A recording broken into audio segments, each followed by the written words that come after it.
Welcome. Today I will be presenting my research proposal on political actors and their motivations, specifically how those motivations play a role in why military alliances fail. Before we move forward, I would like to take a moment to define a few key terms. Military alliance, for the purpose of this proposal, is defined as a formal agreement signed by leaders of independent states that commit the leaders to cooperate in the event of future military conflict. A political actor in this context is defined as a foreign government policy decision maker. In later slides, you'll hear me reference socioeconomic well-being or socioeconomic distress. The term socioeconomic is defined as a relation to or concerning the interaction of social and economic factors. The current state of knowledge on military alliances, per the extant literature, has yielded many revelations about the behavior of political actors engaged in military alliances.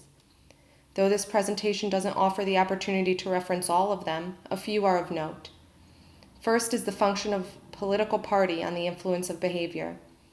The research has shown that democratic nations are more likely to fulfill the obligation of their military alliances. This is because democratic actors are more culpable for their behaviors and are therefore likely to honor an agreement, even if it was made by a previous leader. Additionally, alliances made with majority democratic actors are more flexible.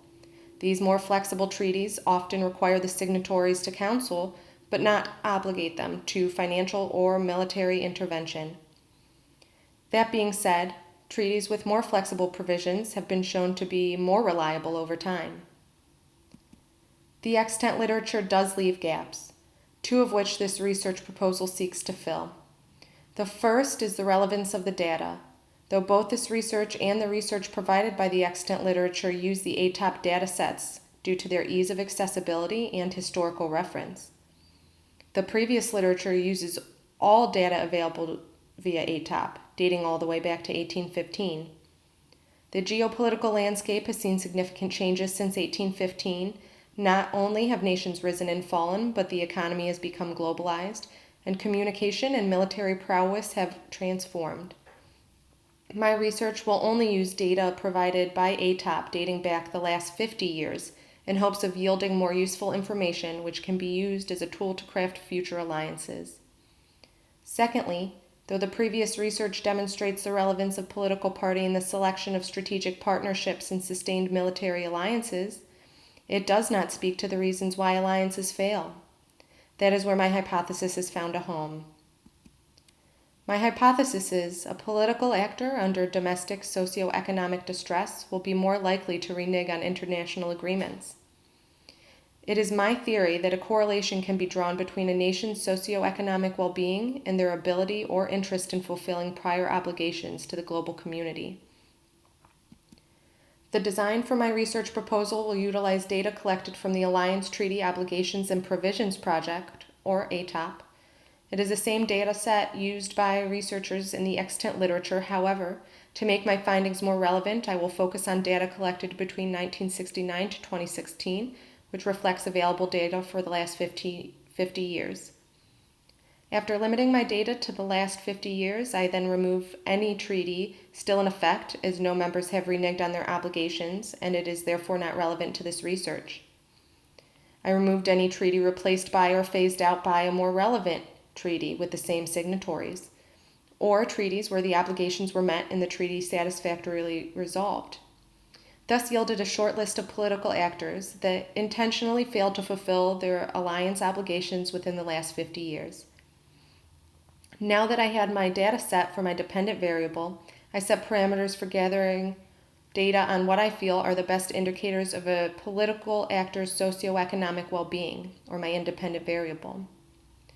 Those are GDP per capita, life expectancy, infant mortality, and unemployment rate. This historic data was already available via the World Bank. For each political actor that intentionally failed to fulfill their alliance obligation, I pulled the quantitative data for the independent variable. For the purpose of this research, economic distress is evidenced as any nation with low GDP per capita and life expectancy and high infant mortality and unemployment rates. Here is a sample of the data represented in a graph. Presented are data regarding indicators of socioeconomic well-being for two nations who terminated military alliance without cause, Georgia and Indonesia. These are just two of the many examples collected from my data set. I present them next to the socioeconomic well-being indicators of the same year for the United States. I use the United States as a control here because we are working from within the United States and can therefore draw a conclusion between how well or how distressed Georgia or Indonesia would be if we lived within the same parameters my indicators show. When a political actor is struggling to secure domestic economic success, their priorities will more likely turn inwards. They may experience a renewed sense of nationalism and self-interest that would jeopardize agreements requiring they use their resources to aid other nations. This is why I feel a lower level of socioeconomic well-being may correlate with the likelihood that a political actor will leave other nations holding the bag.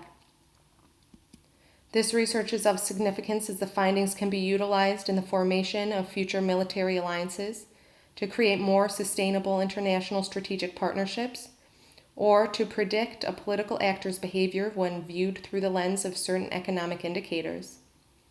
Understanding the motives of other political actors is imperative in this increasingly globalized world. Thank you.